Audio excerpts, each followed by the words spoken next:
Bonjour, voici un extrait de Escape Room de Florent Bartel. Préambule. Qui lui a coupé le doigt? Mathieu était hors de lui. Il faisait les 100 pas dans le bureau de monsieur le directeur, agitant les bras dans tous les sens, les cheveux en pétard et le col de chemise relevé, comme s'il venait de se battre avec un aspirateur souffleur. On se casse le cul à résoudre des énigmes. On passe 2 jours enfermés sur notre putain de lieu de travail, sans rien à manger, entourés de terroristes et de macabées. Et au moment où tu penses avoir avancé, il y a un connard qui coupe le doigt dont on avait besoin. Il reprit sa respiration, alors que Daniel lui demandait. Comment êtes-vous si sûr que c'est de ce doigt qu'on a besoin? Mais parce qu'il a disparu, justement! Aussi tordu qu'il puisse paraître, le raisonnement de Mathieu n'était pas complètement farfelu. Les maîtres de ce jeu sordide aimaient rendre chèvres les participants, mais cette fois, ils n'y étaient pour rien. Rassemblons-nous dans la salle de pause, proposa Daniel. On y verra plus clair. Tous trois redescendirent au rez-de-chaussée, rejoindre le reste du groupe. Mathieu réfléchissait à la façon dont il allait tourner sa question. Excusez-moi, auriez-vous vu l'index du patron? Comment éviter de passer pour un fou? Mathieu entra dans la pièce. Salut les gens! Il était gêné et ne savait pas comment entamer la chose. Bon, il s'avère qu'on a résolu une énigme et... Où est Marc? Son absence le frappa soudain. Il se faisait discret, trop discret, depuis le début pour que ce soit normal. Ça fait un moment qu'on ne l'a pas vu, répondit Aurore. La blessure à la joue de la jeune femme s'était bien résorbée en 2 jours. Les soins de Nathalie avaient été efficaces. Nathalie, elle, était prostrée dans un coin, près de la machine à café. Elle avait levé la tête en entendant le mot énigme. Et cette énigme alors? Demanda Aurore. D'abord, on doit trouver Marc. Je pense qu'il est le seul à pouvoir répondre à la dernière question du jeu. Chapitre 1. Il était 6h43 quand Catherine, 41 ans, sortit de chez elle. Une légère brise lui lécha la nuque et lui arracha un petit gémissement. Un frisson malicieux vint lui parcourir la colonne vertébrale. J'ai reçu une lettre, il y a un mois peut-être. Elle refermait le portail derrière elle en fredonnant la chanson de Renan Luce, diffusée 44 minutes auparavant, à la radio, un poste vieillissant ayant appartenu à sa mère dans les années 60. Tous les matins, du samedi au mercredi, l'infirmière connaissait la même routine dès le réveil qu'elle avait programmée à 5h59. Elle avait la phobie des nombres pairs. Jusqu'au soir, lorsqu'elle s'emmitouflait dans ses draps vert pâle, une parure délavée qu'elle avait reçue en cadeau de mariage 19 ans auparavant. Avant de se lever, elle s'étirait, vêtue de sa nuisette à fleurs légèrement usée avec le temps, puis allait rejoindre sa cuisine, les yeux dans le vague. Une routine qui persistait après le café de 6h05 et la douche de 6h15, qu'elle détestait car la somme de ces chiffres faisait 12, mais elle relativisait en réalisant que 1 plus 2 faisait en revanche 3. À 6h29, elle se lavait les dents, puis, à 6h37, elle nourrissait son chat, Moumoun, qui, lui aussi, avait pris le pli de cette routine orchestrée par sa maîtresse.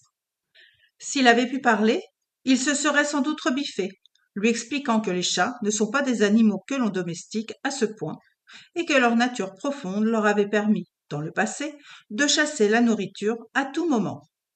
Mais il aurait alors fallu qu'il aille chasser, et ça c'était au-dessus de ses forces.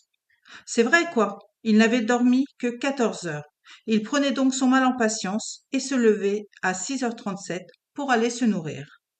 Puis il se recouchait, alors que sa maîtresse, à 6h43, sortait de chez elle pour aller travailler à la clinique Jules Verne. Jules Verne qui, soit dit en passant, était à ses yeux un merveilleux auteur, car son nom et son prénom comportaient chacun 5 lettres. Les talons claquaient contre le pavé de la rue déserte au rythme de ses petits pas pressés. Les maisons, devant lesquelles elle passait, ouvraient timidement leurs paupières en bois qui ornaient les fenêtres, laissait échapper une douce odeur de pain grillé et fredonnait une chanson entraînante à la radio pour réveiller les occupants. Un enfant qui se tenait devant une fenêtre, les yeux endormis, lui adressa un sourire timide qu'elle lui rendit, y ajoutant même un signe de la main. Elle aimait les enfants, et il le lui rendait bien.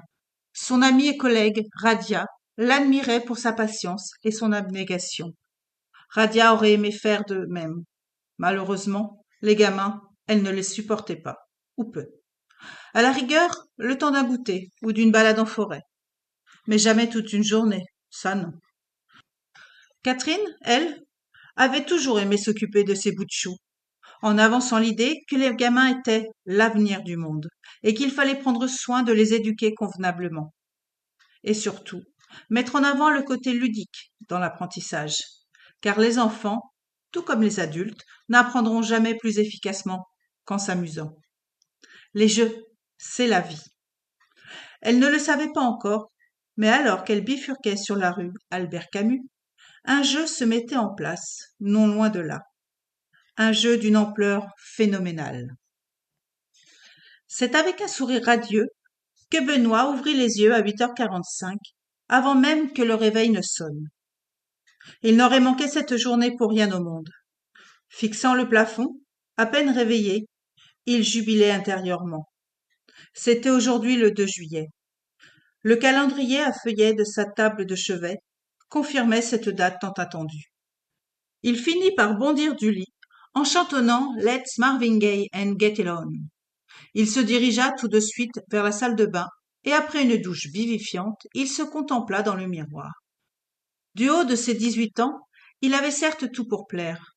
Un visage mature, dont le menton et les joues étaient recouverts de poils bruns clairsemés, des yeux profonds qui faisaient chavirer la plupart des filles du lycée, un torse imberbe, costaud, qui attirait l'œil sur les plages de Corse lorsqu'il effectuait des stages de sauveteur en été pour gagner un peu d'argent.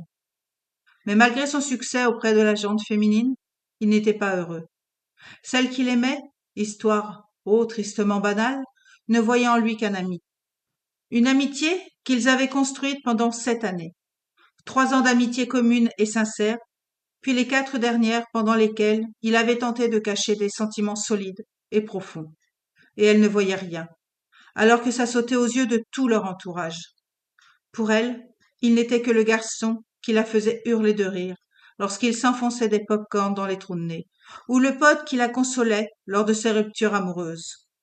Subir les gna, pourtant c'était l'homme de ma vie, et les ouh, je retrouverai jamais un comme lui. Et elle finissait toujours par sécher ses larmes en murmurant « Heureusement que j'étais toi », alors que lui était partagé entre son amour pour elle et son envie de vomir tant il était dégoûté de devoir entendre tous les détails intimes de la vie sentimentale de sa meilleure amie femme de ses rêves. Écouter, conseiller, consoler et souffrir. Mais Dieu merci, l'événement organisé par le lycée ce matin allait enfin changer la donne. La sonnerie aiguë de son téléphone l'extirpa de ses pensées. Il décrocha et, toujours face au miroir, afficha son plus grand sourire. « Salut Lisa, tu es prête ?»« Presque, » répondit une voix angélique, semblant avoir été créée par les dieux pour envoûter l'homme. « Je dois encore choisir mes chaussures, et c'est bon. Tu viens me chercher ?»« Évidemment, » répondit-il sans réfléchir. « Dans 15 minutes, ça te va ? Je t'attends. » À peine avait-il raccroché qu'il dévalait les escaliers jusqu'au salon. Son père, un quadragénaire mal fagoté, se curait le nez avec un annulaire bouffi. Lorsqu'il vit son fils apparaître dans l'encadrure de la porte, il cessa de bouger, le doigt toujours dans la narine, interdit. Voilà pour ce petit extrait du roman de Florent Barthel, Escape Room. À bientôt, au revoir.